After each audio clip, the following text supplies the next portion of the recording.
Hey everyone, it's me, Eclectic White Witch. I decided I wanted to make a video for you guys today on spirit guides. You know, what they are, how do you build your connection with them, and what they're about, and how do they guide us, and how do you know if you're hearing from your spirit guides. So I decided I want to make a video on that today. I'm pretty much going to be talking from my own personal experience and from the information that I have personally put inside of my own book. So I'm going to read some sections of what I wrote in here, and then I'll just, babble on whatever I read. So I'm just going to get started on what is spirit guides. In the basic terms, honestly, all a spirit guide is your guardian angel in a simple sense. But I'm going to read off of here what I have written down for you all. Spirit guides are discarnate beings that have been chosen to assist us on our path of spiritual enlightenment and unfoldment. Their evolution to higher consciousness is bound with our own. Thus, we are responsible for one another. The more aware we become of these loving spirits, the more aware we become of our own thoughts, words, actions. We are a reflection of their efforts as they are of our own. Though we are separate and individual, we are bound to the truth of our spiritual oneness.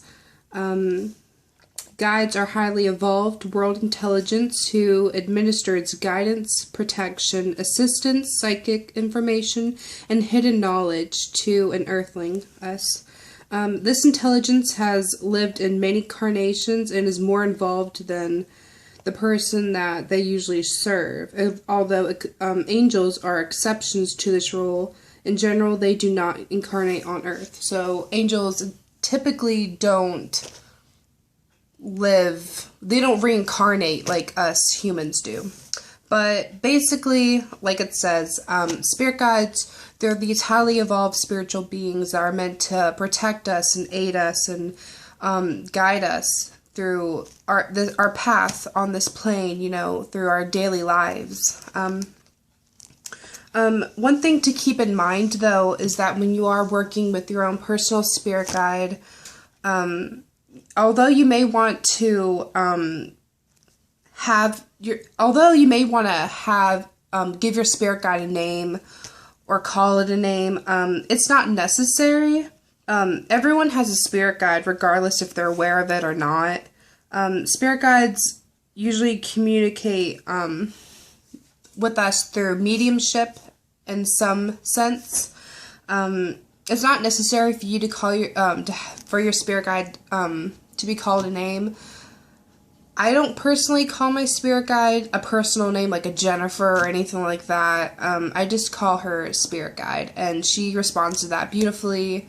And that's what I always call her. So if if you ever do become in contact with your spirit guide and you're wondering, well, what do I call it or anything, spirit guide, it's fine. That's what I do. And she has no problem with it. And that's actually what she preferred.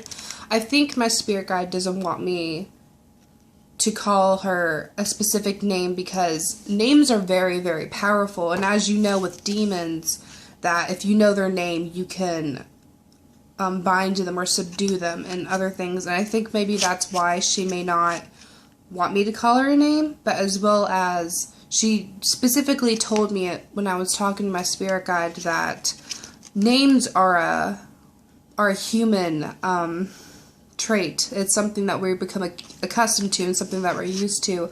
And she told me during that time that calling her spirit guide's fine. So with that out the way, I'm going to go right back on to what spirit guides are. This is a more in-depth version I have in my book, and I'm just going to be reading off of that. So, spirit guides.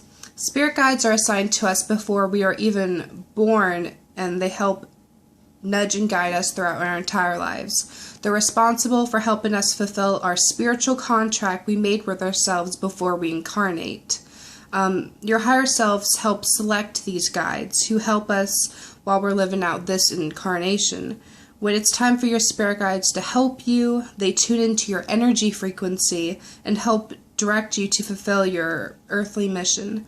Spirit guides can see what's going on in our daily lives, and when it's time for them to actually guide or intervene, they have several ways to accomplish this. Now, I remember in the very, very beginning, when I was learning about my spirit guide and stuff, I did not have a strong connection at first. I was kind of skeptical because at the time I didn't even pray.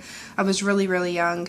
And I actually had a friend, her name was Shelly. She was a more developed medium than I was and more intuitive than I was at that time. She pretty much took me under her wing and taught me a lot of what I know today. And at the time when I was trying to work on my spirit guide, she suggested using gemstones and crystals and stuff. So when I first started out to work with my spirit guide, I swear you not, I used an amethyst. Now this is a amethyst pyramid that I have at the moment. I know my nails look terrible, but I haven't done my nails yet.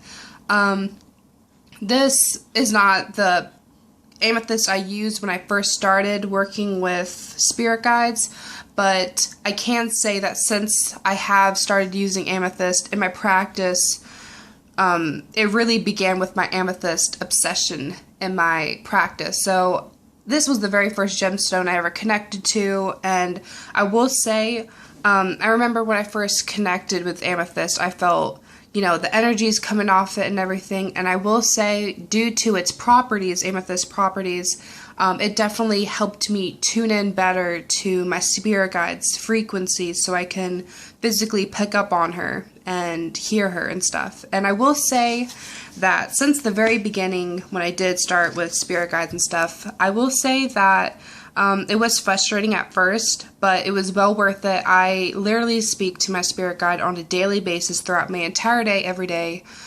Some days are better than others. It depends if I drink or whatever, but the more you tune into your spirit guide and listen to them and follow their instructions, the more you will hear from them. But I'm going to go on with the basic, you may be wondering, how do spirit guides, guide us or intervene in our lives? So I'm going to go through a few ways they do this through my book. So I'm going to go back to reading. Guides can send signs to you, and a way they do this is guides can arrange a series of events to help alert you of something that you need to know about. Now, usually when they're sending signs, it's going to be a repetitive message. Like, you may see certain numbers appear constantly, and you may think this is a coincidence or this is happening a lot, but I'm telling you, if you see something happening around you that's occurring over and over and over again, and you feel like this is kind of weird, maybe it very well possibly could be your spirit guide trying to send you a sign for you to notice. And it's important that we do take these signs seriously and think about them and consider them. So that's a way your spirit guides could intervene and guide you in your life. They can send you signs, So if you see anything happening around you over and over again that seems kind of, I'm pretty sure it's a sign. Gut feelings. Now, your guides can send you messages through your gut feelings directly. The human body can pick up on their spiritual vibrations, so your spirit guide's vibrations. It processes this through mediumship. So almost like an antenna. That's how we're able to pick up on our spirit guides. Sometimes when you have a gut feeling like this is bad or good, yes, it very well could be your own self, your own being. But sometimes our spirit guides do, they send us signals through energy. Everything is through energy. And the way you pick up on this energy is very much like an antenna, like I said. Your bodies can pick up on energy very well naturally, and your spirit guide could be sending you these signals, and then when you feel them, it may come into you like a gut feeling, like, something doesn't feel right. That very well could be a sign that your spirit guide is trying to reach out to you. And it's never a bad thing either to listen to your gut feeling. So if you feel anything in your gut that may be right or wrong, chances are it is right or wrong. Intuitive insight. Spirit guides can send you flashes of intuition, which may sound like a voice in your head. You always hear the reference on TV or other people saying, you know that little voice in your head? Well, that could very well be, well, that is your spirit guide. That's a direct communication between you and your spirit guide, which is what I've come accustomed to now. Whenever I think something or I say something out loud and I'm just, I think of my spirit guide specifically, I do hear a response from her. So, as you get more practice with your spirit guide, it'll become like a direct communication, like how I'm talking to you. Like I would be like, hi, and then I would hear a hi back. So, not only can spirit guides talk to you through that little voice in your head, they can also send you visions as well. I've experienced visions that my spirit guide wanted me to see before, and I will not lie, they're not all pleasant, but your spirit guide is there to generally help you. So, of course, they're going to know the good, the bad, and they're going to be there for the good and the bad. So I definitely suggest, take a notice of, what your body initially is sensing, either it be in your head or your gut or whatever. Just, if you feel these vibrations, take notice of them, because when you don't, that's when you tend to suppress it, and that's when you actually cut yourself off from not only your gut feelings and your intuition and all that, but from your spirit guide as well. So it's never good. Another way spirit guides can guide you and nudge you into the right direction is sending people into your life. Now, when spirit guides, they tend to work together. Spirit guides will work together with other people's spirit guides if both spirit guides have a common goal. Maybe your spirit guide feels that they know this person that could help you, could benefit you, could boost you, either be a friend or a future love interest, whatever it may be. This person, it doesn't have to be forever. Like your spirit guides, they will bring people into your life to learn. So these people can be lessons. They don't have to be stay put in your life forever. As much as we would like that to be, it's just the way it is. So I'm going to read what it says here. Your spirit guides sometimes get together with other people's guides, and together they'll create a meeting between the changes. Guides work together if they share a common goal.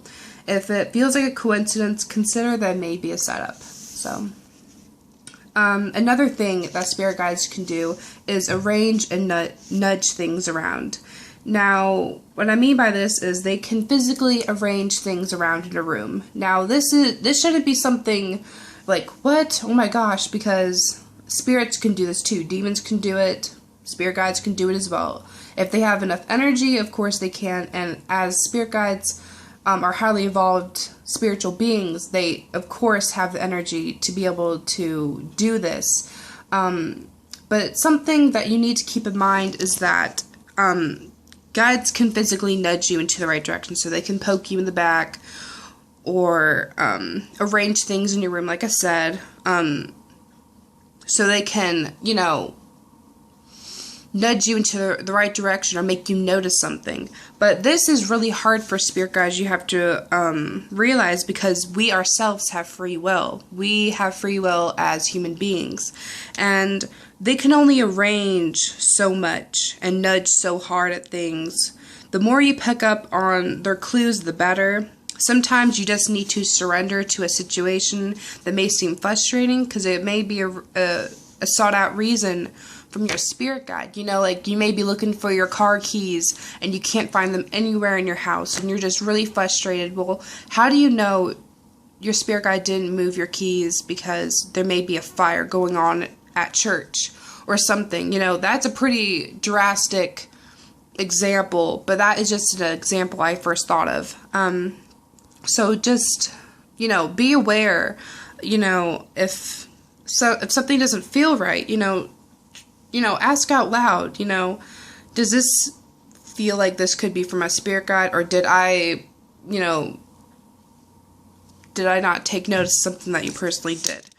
Now that we talked about the different ways of how spirit guides generally, guide and intervene in our lives through sending signs, through gut feelings, intuitive insight, sending people into our lives, and arranging and nudging things, I wanted to talk about the importance of how to build a stronger connection with your spirit guide or your spirit guardian, however you may want to call it, or your guardian angel.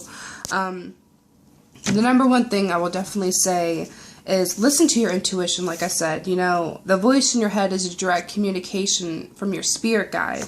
And, try listening to it the best you can. Because like I said, most people, they end up dismissing their intuition and then it dies down.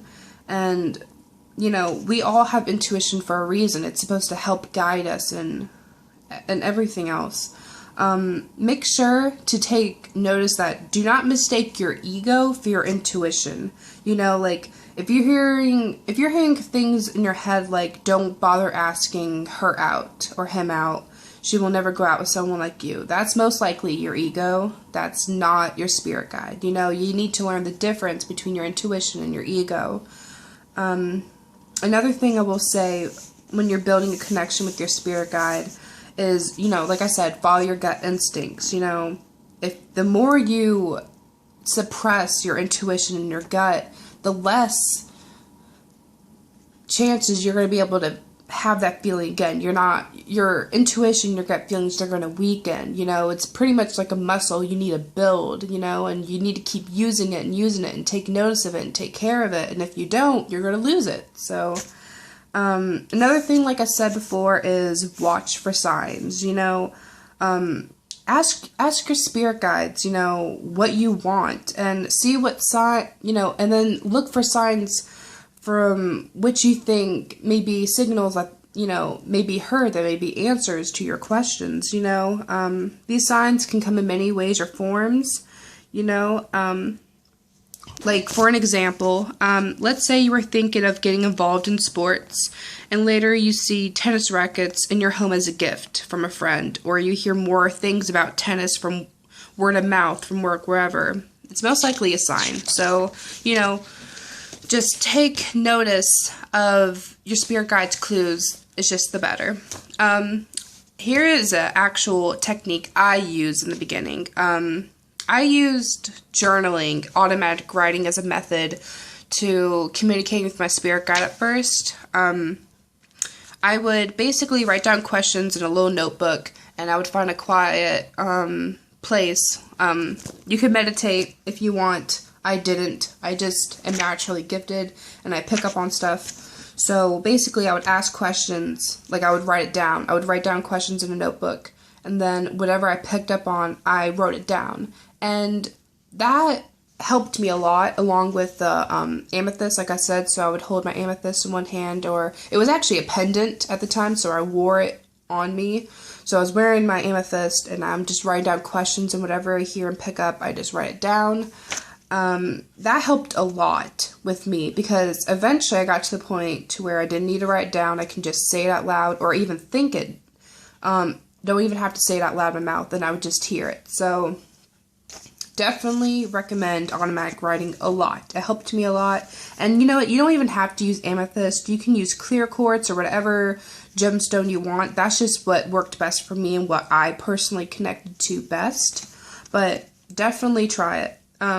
Another ways you can build a stronger connection, relationship with your spirit guide is either through meditation or dreaming. These are kind of similar, so I'm going to mention them together. Meditation is where you, let's say a guided meditation practice. Let's say, you casted your circle and you're about to meditate. You did all the precautions normally and stuff. I would go lay down, start meditating, and focus on a place. Focus on a room, a garden, your sacred place, doesn't matter. Focus on a place that feels best for you, and then invoke your spirit guide to come forth with you, to meet you, either in meditation or in a dream. It's basically the same steps. And then you'll just, see what they say, see what they look like. These are great ways to talking and meeting with your spirit guides at first, because you're basically meeting them halfway within your will, and then they just meet you the other half. So those are good methods generally if you want to meet and speak with your spirit guide at first.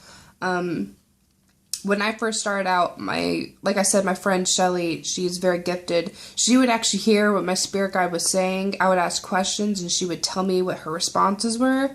But as I got used to hearing from her more, I would just start asking her directly myself. And then I used the automatic writing, and I just got better from there. And another way you can also build a stronger connection with your spirit guide is the obvious. Ask a psychic, ask an intuitive friend who may pick up on things. It's always nice to have another perspective. Now, I also wrote some questions when you are finally, you are trying to build a relationship with your spirit guide and you met them and all this stuff. If you're starting to question, how do you know if you're hearing your spirit guides? I wrote down some questions, and I'm gonna, questions you would ask yourself from the feedback that you're getting. I'm going to read them. They're in my book. So the first question is, does this resonate with you? Does it fit you?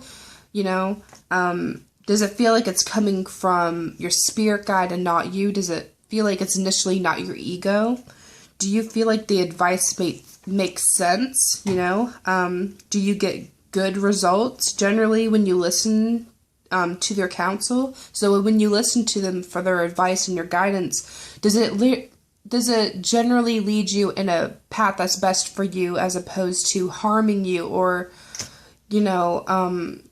keeping you from doing what you need to do? Do they also appear the same way to you every time? That's a very important question. As you get more accustomed to hearing and working with your spirit guides, they generally have the same energy field, as everyone should, but you'll be able to pick up on it a lot better. It'll become more familiar, but definitely keep in mind of that. And do they feel close to love and light? Do they have good energy vibrations that you feel? Does it feel dark or dense in any way? Take notice of these energy shifts, because that's very, really important to take notice when you're first, in the beginning, working with your spirit guide. I'm also going to talk about some tips and stuff I wanted to speak of working with spirit guides. I don't have anything written down for this. I'm speaking straight from my heart.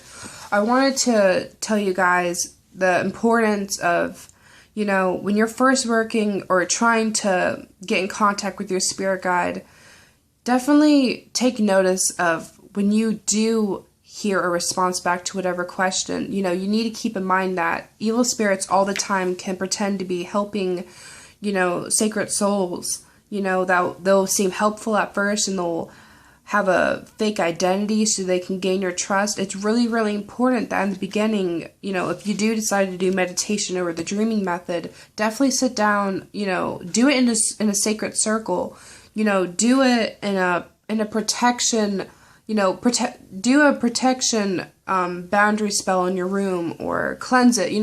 Do the protection means that you need to, because in the beginning, I haven't had any bad experiences when I was trying to talk to my spirit guide, but that doesn't mean there's not other people out there who haven't made this mistake. And I feel very strongly from my own spirit guide right now. I'm hearing from her, and I wanted to take notice of that for you guys. I also want to say that everyone has a spirit guide. I should have said that in the beginning. Everyone has a spirit guide, regardless of what you believe or not. Some people have multiple spirit guides. It just really depends on what your higher self picked, what was the best guides for you for this life, for this incarnation. I know you guys may have not agreed with everything I have said in this video, depending on your religious beliefs on guardian angels or spirit guides or reincarnation itself. But this is what I believe, and this is how, I learned literally from my own experiences and everything. I hope you guys could have benefited from this video. If you have any questions regarding spirit guides, or guardian angels at all, feel free to leave me a comment down below. I hope you guys enjoyed. I'm trying to think if I missed anything else when you're working with your spirit guide. I think for the most part that's basically it. Well, I wrote down some quotes. Your spirit guides know what you need even when you don't. That's the truth. My spirit guide has probably helped me in so many situations, more than I can even count. There was times when I felt her presence even before I started physically communicating with her, before I even acknowledged her. But regardless of wherever you are in your path, you know, if you're down 5 years, 15 years, 2 months, you know, I really do believe that working with your spirit guide is the best step, because honestly, now that I do have a much stronger connection with my spirit guide and I talk to her on a daily basis and everything, you know, I personally have a representation of her on my altar. I have a little guardian angel statue I have on there, and then I just say my thanks, and I ask questions. Sometimes I look at it if I want to channel her better for certain days. If I feel really emotional, it's harder for me to hear her because I'm so emotionally enveloped. I'm just not picking up on her as much, so I use that. But yeah, if you want to use idols like pictures or gemstones, elixirs, herbs, whatever, you know, I say go for it. But that's all for this video. Hope you guys enjoyed, and I'll talk to you guys next time. Bye.